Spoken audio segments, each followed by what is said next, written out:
Mamenfa updates ne kakra embrana kwaku ne bigi so emfa dia kan nto aso. Se oko Barcelona in modern day football department ba ko e na mostly pressure emba Barcelona so kra no mu goalkeeping department. In modern days hardly na better say Barcelona pressure bi wo mu team no so about goalkeepers. Na sa department on the pressure ni omo so bebre. Enti ababa benya Victor Valdez a obedema from 2002 esane abasa onwa ne dem sa. After Victor Valdez yababa benya Claudio Bravo, yababa benya Marc-Andre ter Stegen. Enti sa wo check Barcelona goalkeeping department a na pressure ni omo so bebre. By this time around pressure ewo Barcelona so to sign a new goalkeeper. Ninyina ne yese na Barcelona board no this season and I say season eba be rim no na goalkeeping department no enye department ba ko me decide say omo be sign a goalkeeper de naba na ba sampanyimfo ne omo board no wogidie say Ter Stegen a we free injury maba no obeba omo try to convince Szczesny say obe extend the contract nanka the new season omo use Marc-Andre ter Stegen ana Szczesny. By Barcelona head coach Hansi Flick, akache Barcelona board ne say new season ne die said ye tie bia no ono coach na only the project no on the field of play no obehia a new goalkeeper enti wo so mo kopo obi edeneba as it stands now Abrante fence Szczesny reports ni be free Poland the way ba say wa accept Barcelona for bid no ba ukọ Barcelona ankasa inside source omo say up to date ontimi accept Barcelona for bid because Barca man is short term contract. Marc-Andre ter Stegen die Barca for man at ase say onka the long term project ne ho ana say otena Barcelona bo boko nim kra na bibia ni ho guarantee say obaba ye number 1 choice goalkeeper. Ana wo hwe enura ene ene de Barcelona supporters e dey Ter Stegen majority of them o check X #Ter Stegen out. Supporters no do na mpokra pese sa goalkeeper Ter Stegen ofri ho. So Barcelona for pay a new goalkeeper. Sa department no Hansi Flick the pressure to Barcelona so. And no ana Barcelona for any one Garcia. Obi anim so ye Espanyol for goalkeeper. Edin komo. Na one Garcia no goalkeeper no ono de opeso move eko a team ebetima project ni pay. So Deco ono na olidi Barcelona negotiations no ekosia one Garcia agent eye Wami Lopez ano mukosia ye ewo Barcelona krom ho mukosia no mudidi nkoma ana Wami Lopez ede to Deco anim say na kra no o renew the contract November 16 2023 ede ma Espanyol for no renew ye no na clause bi wo mu say team bi oba be fa brantie ni biara agise wetua 25 million euros because the contract no renew ye no clause ni wo mu ana de kode to nanim say any problem say 25 million euros ana ye the release clause Barca for you ready to pay because very soon Barca return 1:1 rule no enti says can any problem kese emfa ma Barcelona na Espanyol mpokra na on betima san abrantie no either some de be ma Espanyol loan and some be sadia ma team fufuro loan. So after meeting no ana Wami Lopez ekosia ne client goalkeeper na Barcelona epe no ana ode to nanim say Barca for offer no de buy no me ready to pay the amount 25 million euros na de ko ne Barca mpanyimfo mpokra proposing say or sign the Barcelona no betima sa de na ko loan team fufuro ana Abrante na ye friend say one Garcia na ka che ni agent ni say da bi on pet team oba be sign na obesa de na ko loan enti sa obeka ya sa di we ebeto odwa say a collapse boy ni ntimi join Barcelona because of loan na Barca ka kire boy no and the man ba bonten say yes boy no on ntimi join Barcelona biem no by Barcelona for asanya another meeting with the boy ni agent amoma sure boy ni say oba be ye number 1 en kane na omu decide something be ko loan no omo mfa ni ko loan oba be ye number 1 omo say guarantee ni say on be register no omo say the two nanim say 25 million euros no on betua omo ne Espanyol enya problem bia. So boy ni agent as say meeting say this week obe decide in future as to say obe join Barcelona and answer on join Barcelona. Other clubs it is Manchester City any boy no agreement but yes boy na nkasa ne prefer say obetna Spain na we see akan e La Liga nim and say otna dia ne first choice ebeye Barcelona. Ken, personally, goalkeepers are Barcelona penny nano. What's it? Brighton for goalkeeper needing wo. Goalkeepers are Barcelona penny nano. Abrante offense one Garcia, Espanyol for goalkeeper no, or the best. Mechela Liga. Men for statistics and back me debate. Say Barcelona see open goalkeeper for a long-term project. A befit Barcelona philosophy. Coach Nankasa or Hansi Flick ni philosophy. Omo open goalkeeper in terms of saves. Adia ba kwa ama Barcelona for no, supporters no, omo ye hashtag testing out ni no. Aye the kind of goals I should know. And I says ni die untimi rely on the long-term project. Ba kraya ye friend of one Garcia no ken. I just won't share La Liga onimda. So you're trying this week as to say Obeka so join Barca and I say on join. Mamenko Germany. Bayern pay a classic number 10. A classic number 10 in a sense say Obia Obabwejina Hurricane Chia Onim go she o create or set me acting as a shadow striker and as a auxiliary striker. And to say Ojina Hurricane Chia baby obe fraba. Now I enter into the penalty box. Now I should go the amount. Into a more pesa classic number 10 nibi.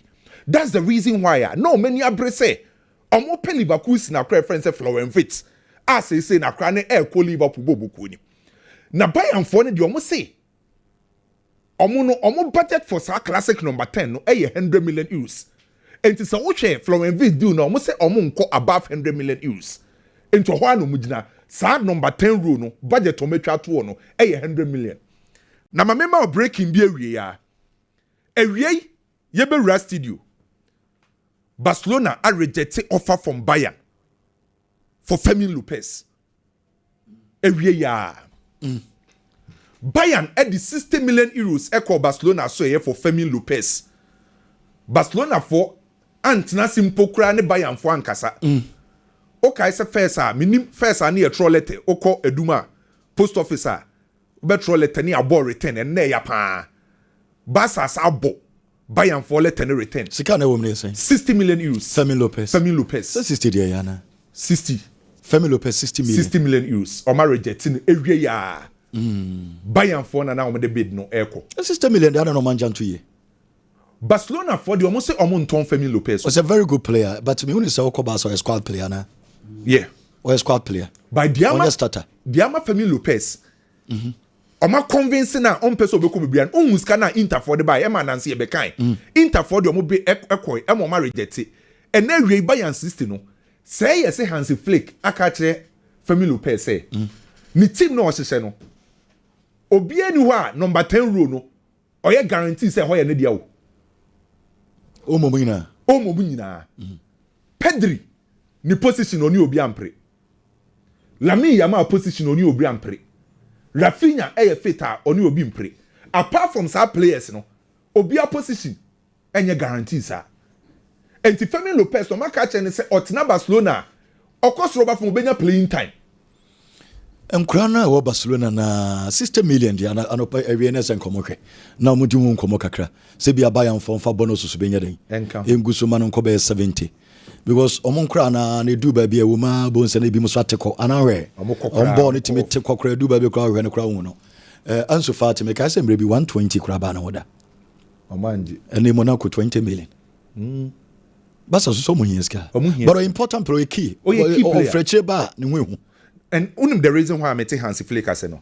Hansi Flick will players be Eric Garcia, Inigo Martinez, sa players no.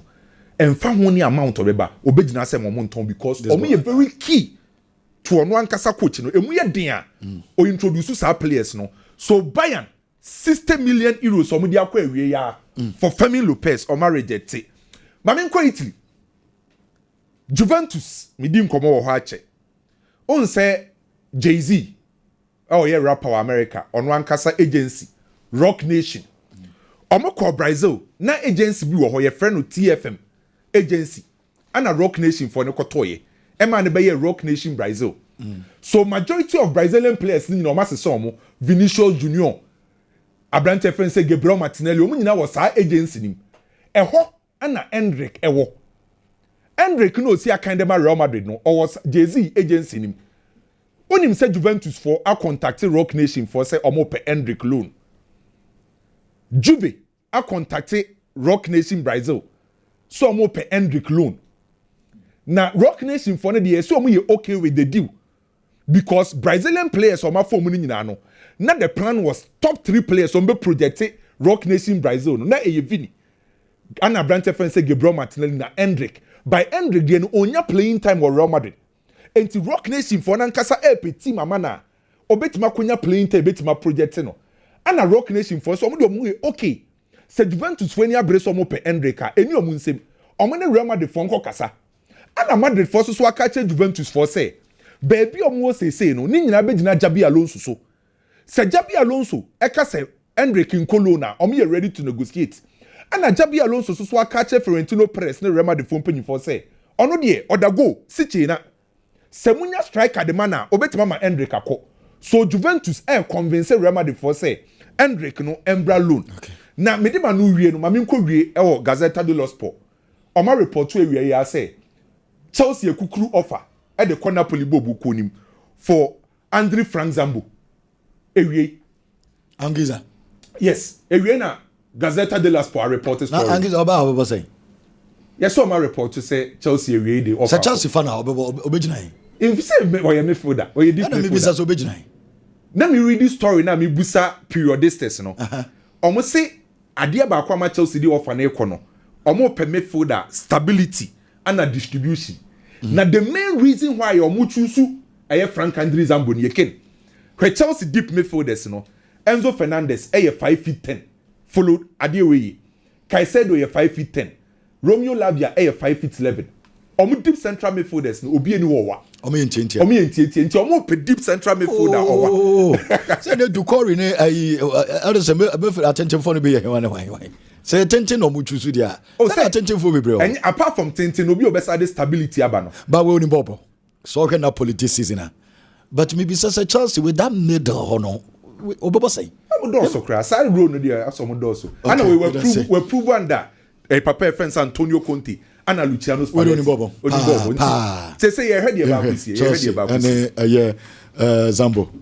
Adoson. Okay, me that's baby awoshi wo bia menchia no. Awoshi. Chiani yepa na nyame adumu a Saturday na Double Soccer Academy no. Ye ko boase. Inti anopa Saturday. So mo free boase ano mo ko. Yeah, be boase de ne anopa 7. Okay. Inti ye fi hwa na den dunkwa. Ne ye ko dunkwa we wia. Dunkwa ono fe inti awoshi. Enso be kutaje no mo dunkwa. Dunkwa for ne oboase for mo ntwa Double Soccer Academy ya double. So ne players here free ano mo free kroma. Okay.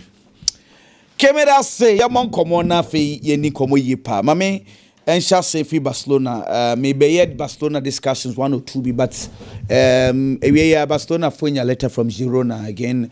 It's about Romeo Maritain in the back. I'm so we alone no the own players are bro so monfa. One are return away. Nipa be refi. One are return away.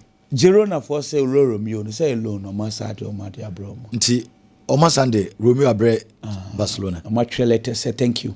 Na Romeo dey say o ben dey. Obi are refi no. But it is what it is. We will turn now 1 million. One day obenya. One day obenya. I'm all for refi but it is what it is.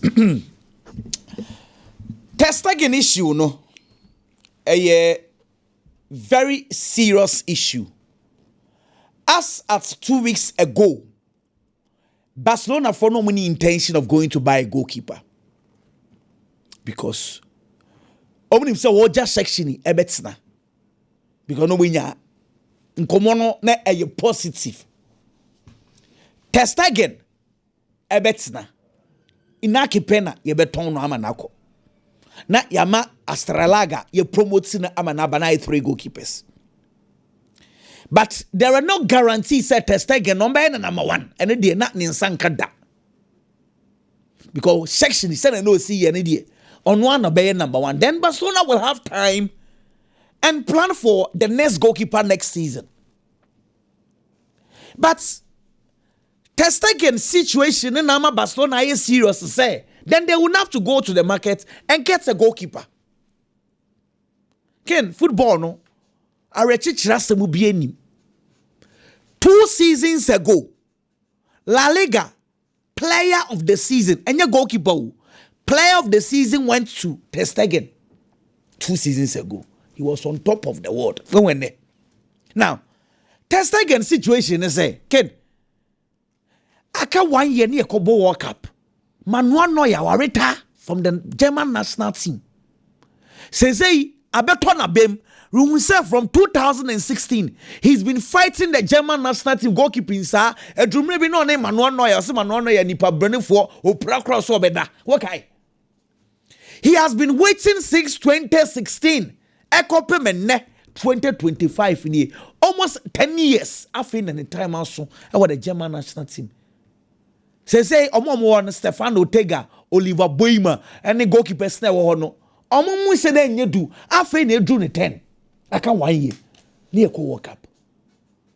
1 year, no. If he continue staying at Barcelona's bench, on World Cup, it may change 10 years at the year. Then I waited all these years to get opportunity to be number 1 for the German national team. It's in a situation, not so I say, or analyzing the situation now. So it's not Barcelona, no by number 2. What is the point? Then no man sounds one call World Cup. Me am lose Barcelona. Me am lose World Cup. It is Sadia. Make me number 1 or I leave. Me but this is the perspective of Ter Stegen situation. Into komono yasha ni yasha hakakra. If you understand how boy no esi edwin, you would also understand and appreciate in Yamana Orkano. The German national team is very important to him at this stage. Says Barcelona cannot guarantee him the number 1 position. Any day, hardly will he be. And now, since in a double situation, I want to say, Ken, Ter Stegen, him for no awkward here. Me no can say, office, minya who's office, but be about Ter Stegen akwemu. Ebia, ochina, and ne reya ne bi beba dia, nyanko ponko him. Inti Barcelona will have to let him go. Any day they do kika kone day. As a Sophie club with moko. Now, so bekwa. I was Barcelona pan replacement. And Rechi. Na Barcelona for no din komo about Juan Garcia, Espanyol goalkeeper no. The initial thought was that young cotton on them. Ni enfanu call loan. Anu na ma Valencia for ba say ya Tom Mandasville call Liverpool dia. Ya be pay the loan. Rebetis also came. But clearly, Sir Juan Garcia, he's the future of the Spanish national team goalkeeping. Inti also so open World Cup abo. And again, put asterisks on every transfer. Say, and now copy say about World Cup. The player be taking decision now. World Cup will play major role. Aquadano, Oda Spain for under 23. Ano krano one anu tennis and a che goalkeeper nida. Ope World Cup ako. Ewie ya kra wadi nkomo bebre. Ah me unso ne nkofo na kasa. Ah na de video na chiso. Oya interview boy do feel Barca em so no Barca no an person. Ope number 1 no person oye. But he say the problem is ope number 1 aye. Number 1 and there say Barca no be ba ope number 1. Oh good agent, the agent Andibara. Andibara ne manage Danny Omu. Andibara ne decode say Amoye coach ne by home. Omo very close. And Dibara on the cover Mikai Fayi de ma Barcelona fondie. Inti ni agents ne Barcelona you very fine. E wa not see Chrome wa not see. He want to continue there. In any on Barca say unya Premier League na obeko. But then the interview ya oye. Was you open? Clearly open Barca no. Or you open to open Barca. And is a Barca for no kwa or you open. City for na empeso mo fa no. But see akwara no obie no person man guarantee as number 1 no. Na Chelsea for nkofano. Omo Chelsea say Robert Sanchez here. Makoto Mike Pendes asaba na we Chelsea for mo pe. Enti no say problem is a boy ne pen number 1. Barcelona will have to take a decision say yeah be ma number 1 na ken and no so na serious na say how assured is akodai me be jai club kakraka de ahye no say oye number 1. Yeah, to say goalkeeping situation no. Say boy ne dey why we show up a soccer Barca. Nti e be twen. Anyway, Ken. Dia to so bio. Mami bo Ronaldo ho nkomo kakra. Kitwe bi. Each day biano, I get worried for Ronaldo. Can 3 years in here? Let me sound a bit controversial. And again, I want to ask you. 3 years in here, club football. Ronaldo, any Messi, why na bobo? 3 years in here. Baku Inter Miami. Baku El Nassr. Why na bobo? 3 years in here. Ball session, General play. When you minka goals in kwa. Edu baby a mwana mukofa we ne ba ball be na mo. Me say ntina me say. One ashe goals, one abobo. Goals there. Ronaldo ashe chain. Ronaldo 98 goals. Messi the last time I checked 45. Okay. The last 3 years. Yeah. But the last 3 years our club. Why na active air bobo pa? Me, it is Ronaldo. But sad 3 years, you know, Ronaldo susuna unya a lot of trolls. I'm on for cheche ne pa. You know why? Messi no. If you say aja to me say board wa boy. It's nobody cares what happens at Inter Miami. Messi no. Say otimi be call be 1 week no otifi o mobo. Obi amfa no. Is Messi the open or here? We football no. It's nobody cares what happens. So be trophy, so be she goal. Nanzen say no musi sana maskrano. Say no musi sana. But also be discussing. No one is discussing it. But Ronaldo, every media guy is on Ronaldo.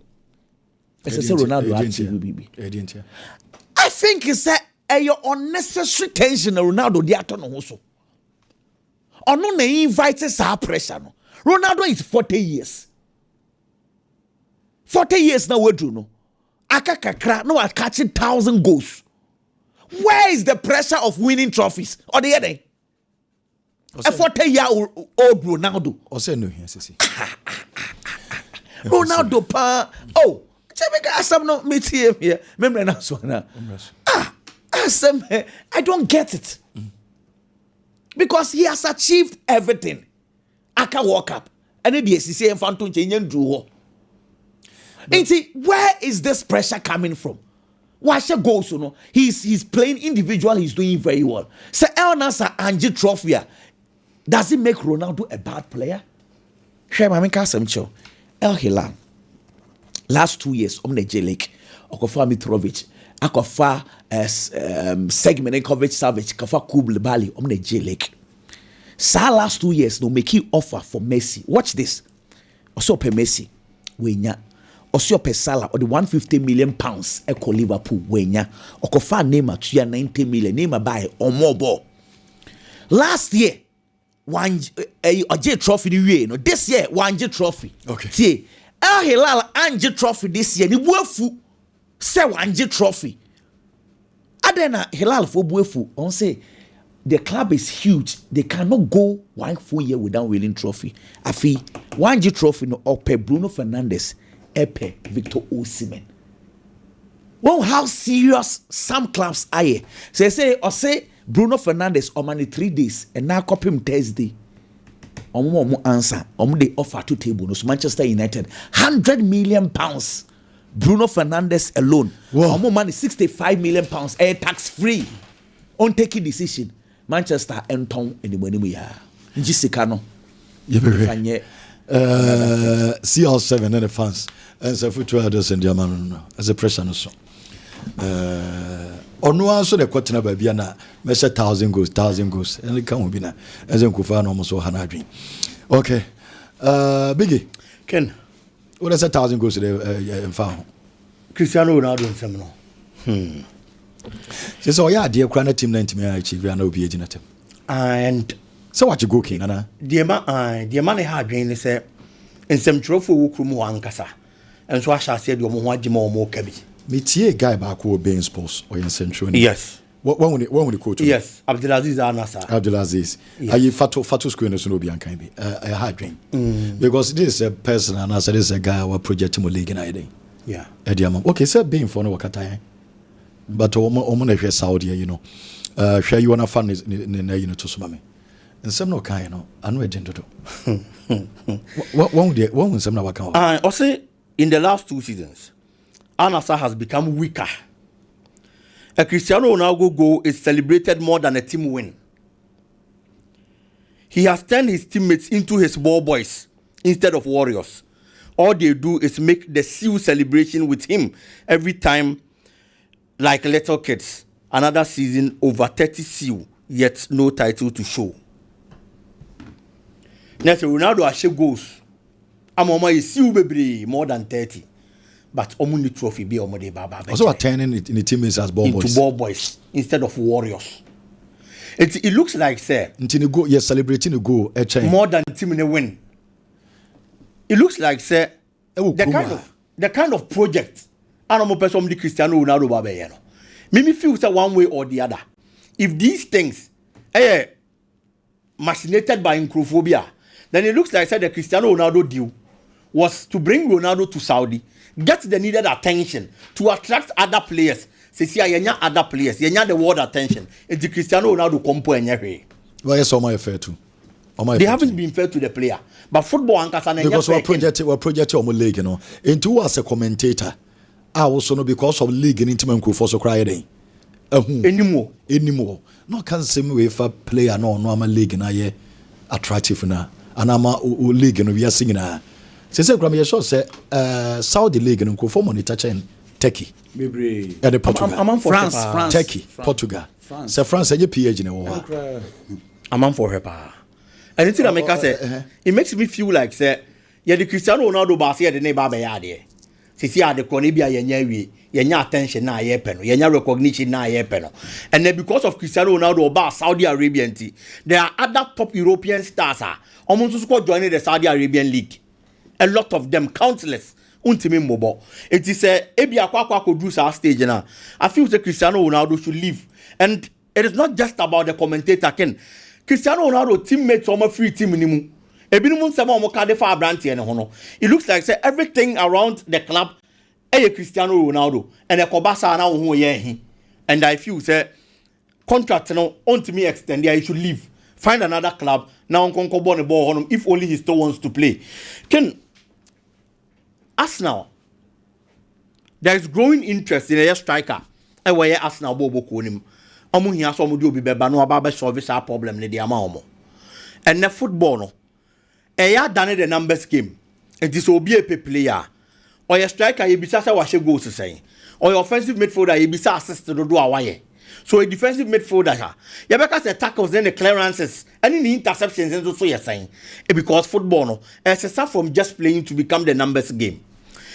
A lot of these forward players contribute goals to their clubs normally and successes no. And to become Mohamed Salah the number of goals for the Liverpool this particular season. About other players, Osman Dembele contribution, Olympique Marseille. The second in the French league, or the second no, the number of goals are Mason Greenwood, Edema team no. We are talking about Atlanta today. One of the players of Mama Atlanta, baby, we talent Serie log and so. I qualify for Champions League, Matteo Retegi, based on the numbers. How they man a club. It is a fast striker. One thing you have to look at are your numbers, and I feel so for the Arsenal situation, I check put too much. The growing interest in a striker, friend is Victor Gyökeres. Can Abrante actually say he's a quality striker? On my numbers consistently since the attention ne ban so on disappointing here. Last season none the numbers any good. About a games 33 and or share 29 goals no more 10 assists. It's 39 goal contribution from a year 33 games e will league in. From there you read this season muno. Among for us last season performance now what dine dino. Are you going to do same? Ube improve on that and answer betiako. You read this season, Mono. He has played 33 games again. Watch 39 goals this season. It will league or the 10 Akahon from the Osher last season, no. And our assisted a 7 times. In 2 seasons, or about 66 matches. And the Diama Sports in Lisbon. Watch 68 goals and our assisted 17 times. It's the 66 games. Direct goal contributions. Maku 85. It is a such a striker. Numbers Lydia dance say he's a good player. Season where you last season, last 2 seasons, in fact, even last 3 seasons, Minumi Anubaja to say Arsenal's biggest problem has been the number 9 department. Ken this season, Arsenal top scorers, top 5 scorers. Kai Havertz na that's rule league ni mo 9. Trossard any this second, Oche 8. Player friend is Martinelli, Eshe 8. Merino, Eshe 7. And after Bukayo Saka, and so Eshe 6. Top 5 scorers for Arsenal, no, Okomunina goals, Buma. They scored 38 goals. Top 5 scorers for Arsenal. Okomunina goals, Buma. They scored 38 goals. One player Asha 39. Mijini say all the never beka Arsenal team ne one. And 2 different leagues. That is very true. But at least numbers na wo baby are almost no. And then obe gina so. Na dia dance say he's a good player. And to obe hia so beba no baba beboa. Arsenal then stepping up the chase because the biggest problem for them for the past 3 seasons has been their striking department. No more Fabrant here friend is a Victor Gyökeres. Emra. No mra me gina ni mo no nya adwuma. Emfama omo. Ken uko Italy. For the first time, Ebiana coach a friend Gianpiero Gasperani, every Atlanta Bobo Konim. There is growing reports about Italy. Se papa ni beso free Bobo Konim because he feels say all but team dim first 9 years ago, na team ni niska. Enti se me ba beboa, mo fa players or mo form, and asa ye fa players or mo form. Ni atete o mo to make them big players. Ni aton bi enyamfa so ni abibin so about team ni a pair respectable position in league log the top like the Liverpool situation about no mo ko Jurgen Klopp omo hwe Jurgen Klopp adwuma na wa ye e Borussia Dortmund with limited resources any players omo nya known because at that time na Liverpool sika sem wo form kakra edi yen konko manager o te sa ne mfa ne mra ye manage kakra bi obetimi afa players omo wo form no ne system na mo ma big players na fe ye de oma botim ni enya resource aye hwehwe enya magina ni enya sika ni ahyase ato akase de ama no eno mo ko fa papa ne bae enya magina aye no they started buying big players for him almost spending on Van Dijk and a host of other players are no more big no more boosro e de ne bae but Gasperani feel say on only situation there has been different for the past 9 seasons said your buy our hyase no mo yili low no ma hye ne high no eno no mo gu so o mo ya sa bepem ne but season bia na ken almost unqualified Champions League. Season biano, almost expected so budget trophies. Season biano, almost expected so only Inter Milan num, only Juventus num, only AC Milan num, almost spend the akase never compete with league nimu.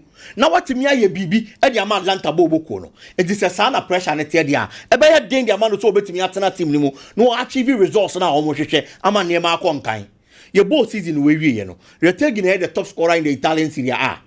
Coach ni expect say come mefa other good and quality players ababa be kan.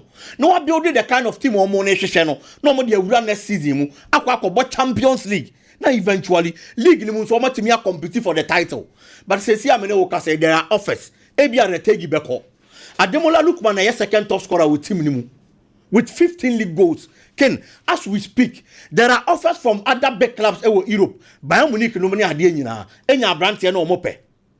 No so mpanifo di hu nkomo ebi ono so beko edese no midfielder no and so there are reports say other big teams Europe no so pa brante no enti possibly ono so betimi a free team ni mu enti papa ni feel say adwuma na ye nyina ye no se me bre na me ye me part akokoduru soro a na mo adwiri project na gu uwia na also the pressure baba be see me so se me nkonko bom ho modern na menye trophy me nkonko bom ho modern na menya respectable position.